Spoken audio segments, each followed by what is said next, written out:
Okay, good afternoon everyone. We're going to do the Alshech, Bezrat Hashem, Parashat Chukat in the Holy Alshech synagogue.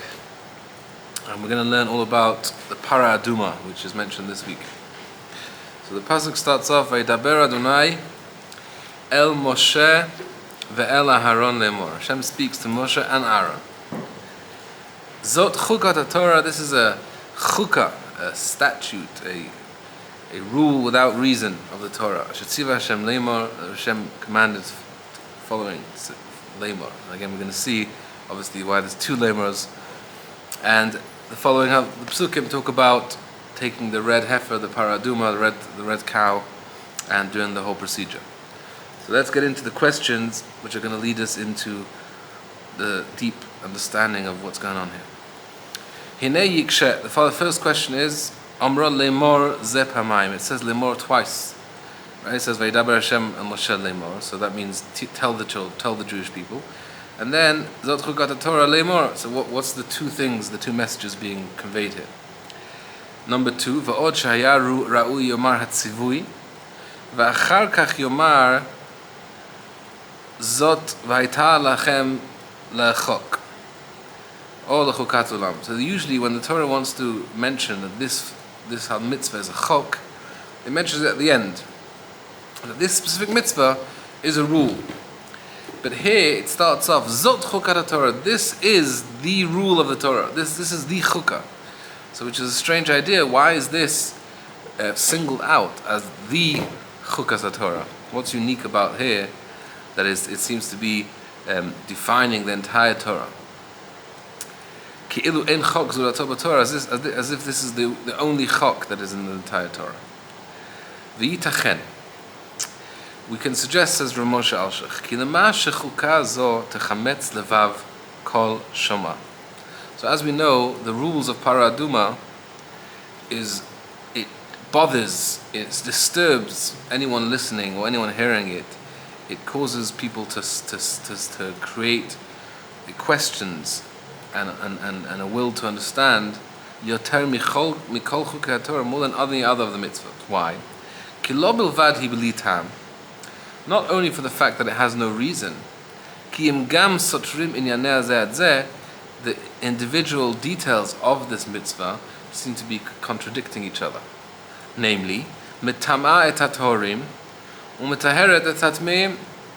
As we know, that if someone is tamei, they get sprinkled with the ashes and the water, and that makes them pure. But the person preparing the ashes actually becomes impure just by creating it. So which seems strange that the same substance should purify and impurify simultaneously. She'al ken, which is actually the reason why Satan v'umot ha'olam, the Satan and the nations of the world, monim et Israel, they what would be the word monim? They tease us about this. They mock us about this, right? Where they say like, what is this mitzvah? This mitzvah doesn't make any sense.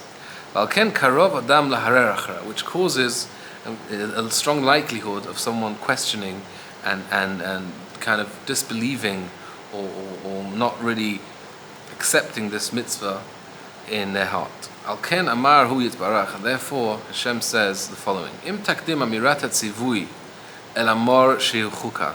If you would first describe the mitzvah to the people without letting them know in advance that this is a chukah, a rule without a mitzvah without meaning, without understanding, lo yibatzer melaharher b'shamam hatzivu. It wouldn't be possible for people to question this mitzvah when they're hearing it. So therefore, the first thing you need to tell them before we even go into any details, you should know. Emor lehem zot chukat Torah. The following, which I'm about to tell you, is a chukah. It has no understanding. Klomar zot shani ba'al amor lechem. The following I'm about to tell you, du'u mitchila. The first thing you should know about it is ki chukat Torahi. It is a mitzvah that is a chukah. Va'al tahararu. And therefore, you should know in advance. Don't try and understand it, and don't question its validity based on the fact that you don't understand it. Va'achar kach emor tzivui. Only then, after this introduction was made, go ahead now and tell them the actual mitzvah. V'zehu, and this is the meaning of the pasuk now. Zot chukat Torah, hu asher tziva Hashem lemor tchila. the first thing you should tell them is that it's a chukah. Make that introduction. Then tell them the actual details of the halakha. Or shiur atachat hakatuv, another way of understanding the form of the pasuk is as follows: V'yidaber Hashem el Moshe vel Aaron lemor li Yisrael. So the first version of what he said, of the way Rabbi Alshech explained, was that the second lemor is telling us the fact that it's a chukah. In this understanding, it's exactly the same. It's just saying that the first lemor is referring to the introduction, and the second lemor is referring to the mitzvah. So it's just a question of which lemor is referring to the introduction and which one's referring to the mitzvah itself. So in this understanding, the second understanding is saying the first the first thing you should tell them is Zot Chukat Torah Shetziva Hashem, meaning don't question it. The second lemor is referring to telling them the actual Shiyah mitzvah, telling them the mitzvah itself. Odi tachen. So now we're going to go into who actually is not allowed to understand, who is unable to understand. The truth is, it brings the midrash that says the following: Masha amru zal b'milat ilecha shehu gam shemalticha soda paraduma al tegale soda. Moshe was actually given the secret of the paraduma. He was able to understand it, and Moshe Rabbeinu was taught the reason of the para and how it works. But he's saying v'ikhu elecha. Elecha is signifying that it's only to you, only you know the secret behind it. Ki im yeh elecha bilvad. So that's v'ikhu elecha is talking about the para, the mind. Right, taking the para. Right, but the question though is why he's not taking it to him. Because first of all, Moshe doesn't actually do the para; it's Aaron and Elazar. Right. So in what way is the para being taken to him? Right. So it means that it's taken to him in the sense that he's the only one that knows what's going on. So this is now actually being explained in the word lemor. It would be, you would think, because this mitzvah is disturbing to the heart to accept, like we said before. So laman hashkit hiruram, in order to quieten the questioning hearts of the Jewish people, tov lahagid lahem soda, it would be beneficial to reveal them the secret, liyashev da'atam, to calm their minds and hearts. Lezeh amar zot chukat Torah. This is actually a chukah. Shu davar zar es rasechel. It's foreign to the mind. The mind doesn't know how to accept it. Im kol zeh asher tziva Adonai lemor eino rak v'yikchu elecha. So what does that mean? He's saying different understanding now. Now he's explaining the second lemor, and he's saying, what should I told you the mitzvah, the actions of the details of the action of the mitzvah, and I also told you the secret. But what should you repeat to the people? Lemor, what should you say? You should only say v'yikchu elecha, what needs to be done, but do not give them the background and the meaning.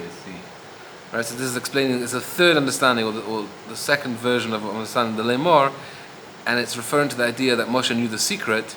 That shu pshata maseh, only tell them the instructions of what needs to be done. Ach lo soda, do not reveal them the secrets, even though it's something that would be very beneficial for people to hear, so that they can accept it wholeheartedly. But it doesn't make sense either, because you said quite rightly that they didn't bring it to him anyway. They brought it to the Kohen.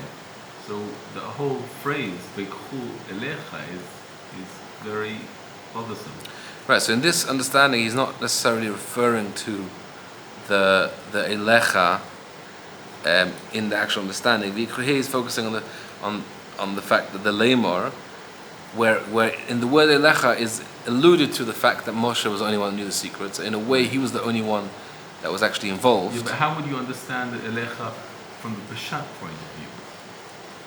From the pure parshat point of view, how can you understand the k'hu elecha? Because there's no bringing to him anything.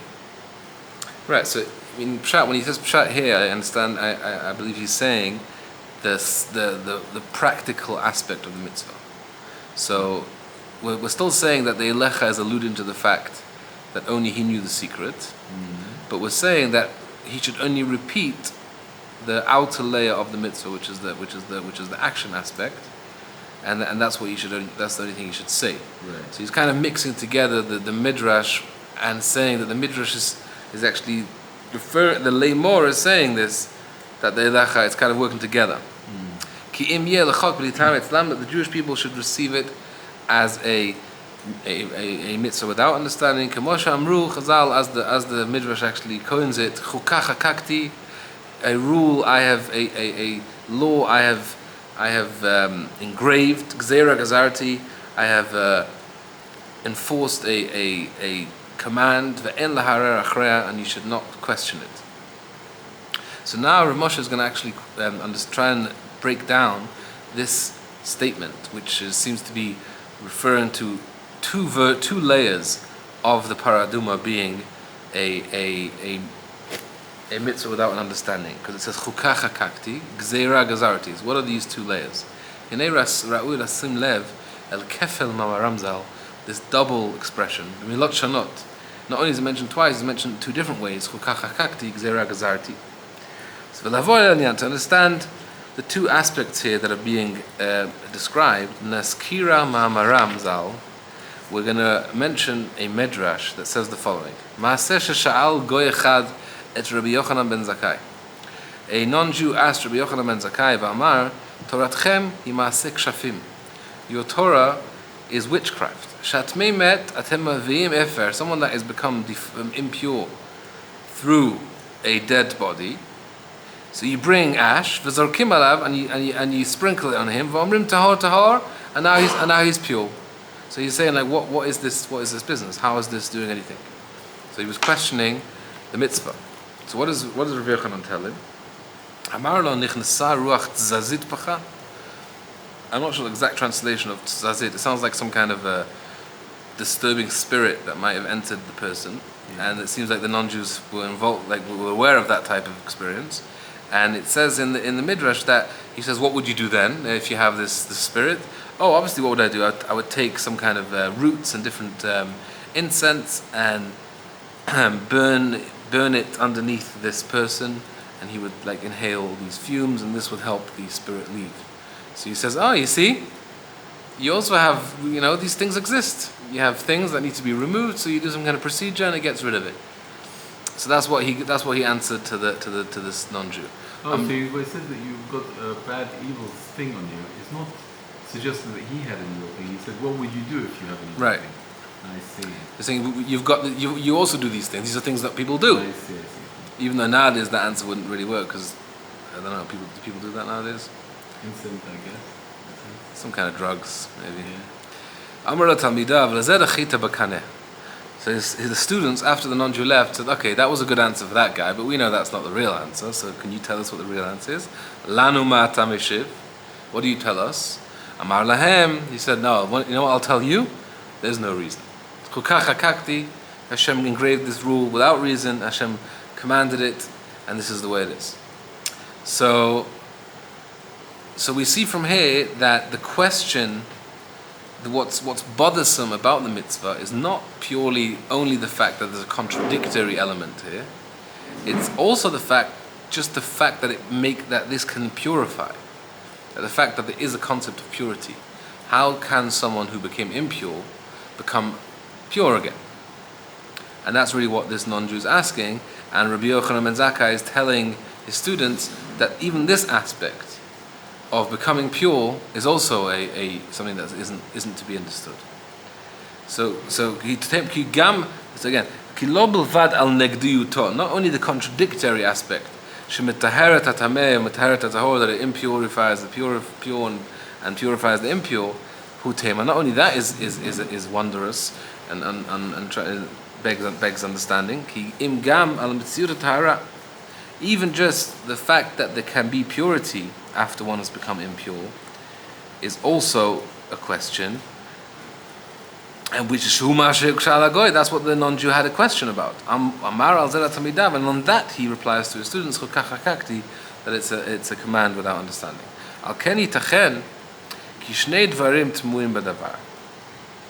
So now we have two elements that need to be that are not understandable in this mitzvah. which is regarding those two elements that the rabbis say a double expression of chukah hakakti. I've engraved this rule without understanding, and I've commanded the rule without understanding, to address both of these layers that are not understandable. First of all, aleph, ech metaheret hatameh, how does it purify the tameh to begin with?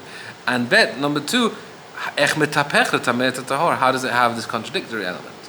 Al ken hitivu asher diberu rabbeinu. Therefore, now we understand why the rabbis mentioned it in this way. Ba'amra chukah hakakti ala rishona. First of all, this is a rule. Gzeira gazarti ala shenit hayoter tmua. The second aspect, the fact that it has a contradictory force in it, is the gzeira. Now, what's a gzeira? A gzeira means something that's it's enforced. With a gzeira, when the bad kings give out a bad decree, right? That's the word, decree. So a decree is something that is forceful and against the will of the people. So this aspect that's very disturbing is referred to as a gzeira. Okay, gzeira. Right. So that's what he's saying. There's two levels. First of all, how it can even do it. How can purity come out of nowhere? And also, even more so, how does it have the contradiction? Oh yeah, another understanding of the word lemor mentioned twice. Another question is, why does it say zot chukat haTorah? It should say zot hachukah. This is the rule. Why are we putting in the Torah in general here? Another question, which a lot of the commentaries ask, is why in this mitzvah is it spoken to Aaron as well? Because lots of most mitzvot, Hashem speaks to Moses, and Moses goes and relays it to the relevant parties. Why here does it say Vaydaber Hashem el Moshe ve'el Aharon? Uma gam ki nishtana diberu zeh mehazulat. Now, this is an interesting one, because usually when Moshe and Aaron are addressed simultaneously, the following command is addressed to both of them as well. As he brings an example, in Parashat HaChodesh, it says, HaChodesh is Elechem, Miyached HaDibur El Aaron Imo. There it says Hashem spoke to Moshe and Aaron. But then, when it continues clarifying what is being commanded here, it says, Dabru El Shnei HaNidbarim. He's telling them both to now go speak to the Jewish people and relay the mitzvah. Ach po Omer El Moshe Vel Aaron. Originally, Hashem addresses Moshe and Aaron. V'achar kach eino mitzaveh ledaber rak el Moshe levado. It says daber. It says singular. You should talk. Who? Moshe. So why is Aaron being invited, right? If they're not actually going to be involved in the teaching of the mitzvah. Yeah. Ve'im itzaref gam Aaron hu al sha'atid lomar unetatem.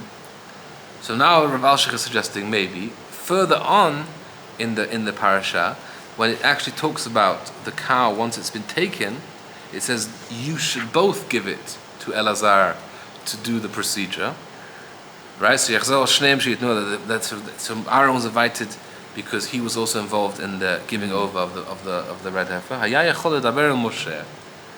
He could have spoken to Moshe, meaning if the lesson is being given over just to Moshe to teach, to give over to the people, then Moshe can very easily listen to it on his own, and then tell Aaron the instructions to get involved at a later stage. And also, why not give it to Aaron instead of Elazar? Why give it to Elazar? Right, that's another question, which I believe he discusses later, or I'm not sure if I saw it here later or not. But it seems to be he wanted it. This was kind of a bit of an inauguration for Lazar.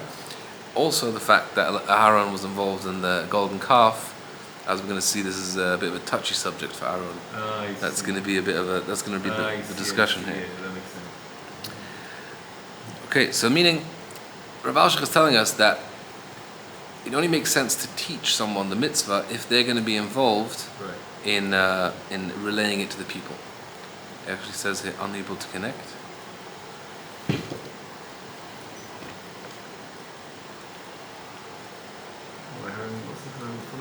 Lots of miniyot.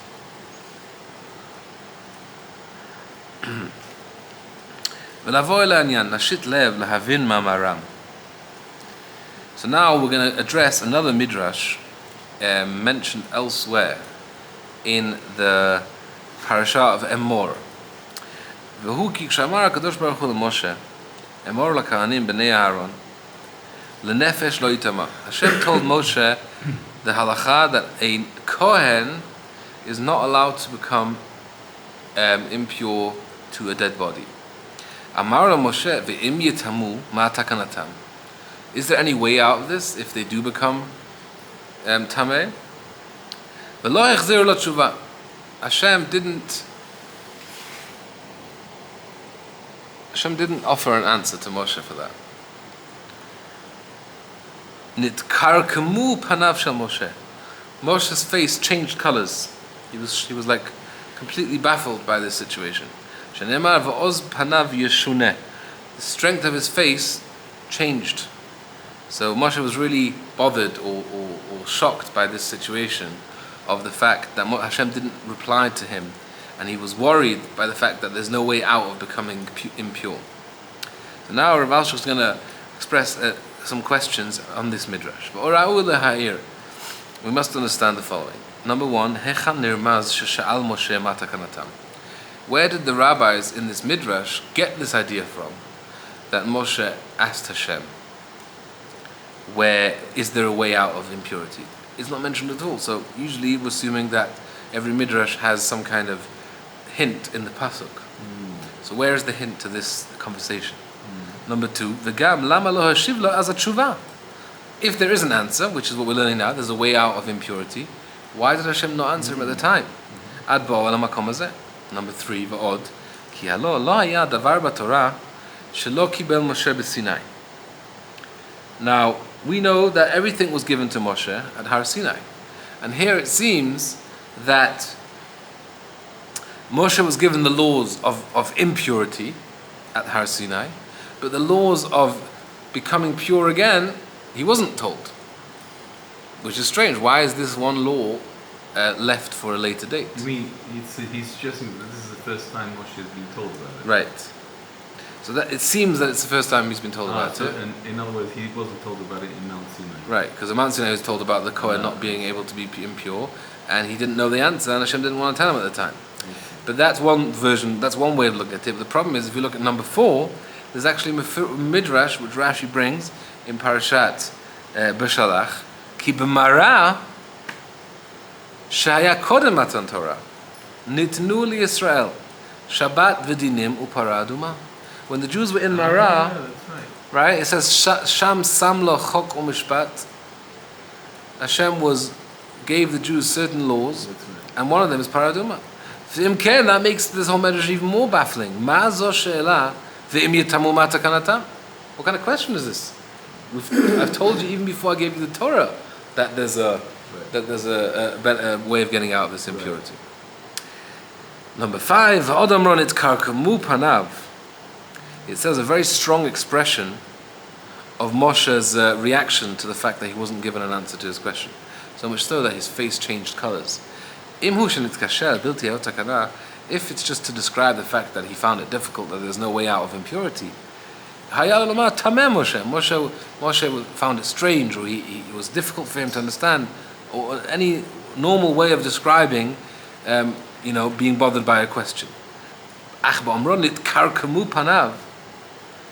That seems to be that it was really baffling to Moshe, really disturbing on a deep level, that he couldn't move on. Like he was disturbed to his core by the fact that there was no answer to his question of what the way out of impurity is. It really bothered him deep down. And it seems strange. Why would this bother him so much?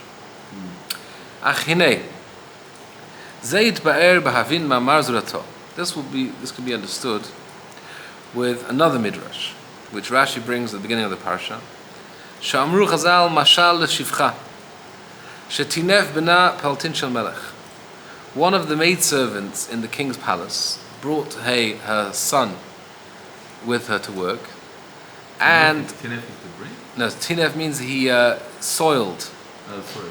I guess his diaper fell off, and he soiled the palace. So the king's like, what's going on? Who's in charge of this child? Amar Melech, Tavo Imo, the mother of the child, should come She should clean the feces of her child. Kach amar HaKadosh Baruch Hu. The same way it happened here. Tavo hapara, should come the cow. Shehi imo shel egel, who is a mother of the calf. Tekancheu, and this should clean the stain of the golden calf. Very strange reference that the cow is the mother of the golden calf. Right, because it's a para. Para is a female cow. Yeah. And that was the egel. So oh, I see. Egel is a baby cow. Golden calf is an egel. Okay. Ki eneba mamar hu yikshe. Ki im hayta para mechaperet alavon ha'egel. If the purpose of para aduma was to actually atone for the sin of the golden calf, I would understand that this is actually the same. I would understand the mashal, because this cow is coming to clean up the stain of the baby. But the problem is, it isn't so. Meaning the para aduma is not a atonement for the sin of the golden calf. It actually just takes away impurity from a dead body. So what does that have to do with cleaning up the mess? And anyway, wasn't the mess cleaned up by Hashem in the plague, and when they drank the... Right, there was a process where he didn't actually kill them at the time, but the sin wasn't forgotten. It says that the sin remains forever, and Hashem's just going to give in increments. But there seems to be some kind of connection to the sin being lessened in some way, or the effects of the sin being lessened by this red heifer. Omnam in Parashat Emor Katavnu. This we discussed, says Rav Moshe, in Parashat Emor, and we explained the following: Ki zohamat nachash, the filth of the primordial serpent, hamavia mitala adam, which brings death upon man, biyota krucha bo kanoda paska bahar Sinai. So right, when did death begin? When the nachash got involved, and he basically caused Adam to leave. What's paska? It ended. So this filth, this defilement of the snake, ended at Har Sinai. That's what happened when the Jews came to Har Sinai. Paska zo'amatan, the defilement was no longer. And v'hayalanu cherut mimalach hamavet, as the rabbis teach us, at Matan Torah, death of the Jewish people ended, and we were supposed to actually continue living forever. V'hesev hamita v'tumah, and therefore there was no more death and no more impurity. Ki asher yitama nogea u'ma'il alamet. The reason why impurity exists around a dead body when one touches it, or if one's in the same tent of it, is from the defilement of the snake. So if we got rid of the dead, then we don't need the Exactly. And not only that, says Rav Moshe, it's specifically the impurity of the snake which causes the death. That's the tumah. The tumah is the tumah of the snake, which a dead body has been affected by. So the death comes from the snake, and our dead body is actually, infected by the nachash. That's what the tumah is, actually the nachash that is come in contact with him. Kilama she'azoma she'amita etamet kruchabo hiya mitpashetet letameh hanogeh umahil alav. So this filth of the snake is what killed the dead body, and if one comes into contact with that, he's coming into contact with the zuhama, with the filth of the snake. Lachen mitikanech tinuf hamadapek benitma lemet. So now we have a situation where there's a contagious disease called the primordial snake's filth that now is rampant amongst us because we have dead bodies. So now we're not talking about atonement for the golden calf, but we're talking about getting rid of the contagious filth that now comes into contact with the human beings that are alive that touch the dead body or come into the same tent under one roof. So now they've been contaminated. So the paraduma is actually there to remove that contamination. So in a way, it's actually removing the filth of the golden calf. Not directly the sin, but the filth of its ramifications and the way it spreads. So who's going to get rid of the filth that is now attached to the human being that came in contact with the dead body, that's the mother. Tavo ima, the mother should come. V'zeh amar tinaf paltin shel melech. The chamber, the palace of the king got dirty. What are we referring to in the Nimshal as the palace of the king? A Jewish person that's still alive, he's considered a palace for Hashem. So this human being that came in contact with a dead body became soiled through the contagiousness of the tumah. Should we finish the piece? Ki heichal Hashemhu. Every human being is a chamber for Hashem. Again, we come across this famous Alshech that Hashem rests in every Jew. Therefore, when he touches, it comes in contact with a dead body. It's actually the calf that brought this filth back into the world. That causes, that the touching causes tumah, and therefore the mother should come and clean it. Chazaku Baruch.